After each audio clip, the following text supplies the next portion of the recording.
দেখুন বন্ধুরা, চাকরির পরীক্ষায় প্রায় এমন অঙ্ক আসে যে প্রথমে কয়েকটা পদ দিয়ে মাঝে খালি রেখে আবার শেষে একটা পদ দিয়ে দেয়, তারপরে বলা থাকে যে এখানে এই ধারাটির কতটি পদ আছে।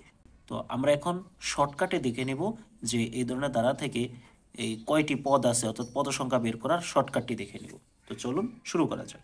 তো শর্টকাট সূত্রটি হচ্ছে L minus A by D plus one. এখানে এল হচ্ছে শেষ পদ, এই যে শেষ পদ আছে 65, তারপরে এ হচ্ছে প্রথম পদ, প্রথম পদ আছে 5, তারপর ডি হচ্ছে সাধারণ অন্তর, সাধারণ অন্তর যে কোনো পদ থেকে তার পূর্ব পদ বিয়োগ করলে সাধারণ অন্তর পাওয়া যায়। 11 থেকে যদি আমরা 5 বিয়োগ করি তাহলে থাকবে 6, অর্থাৎ এটা ডির মান 6 আর প্লাস 1 এর 1।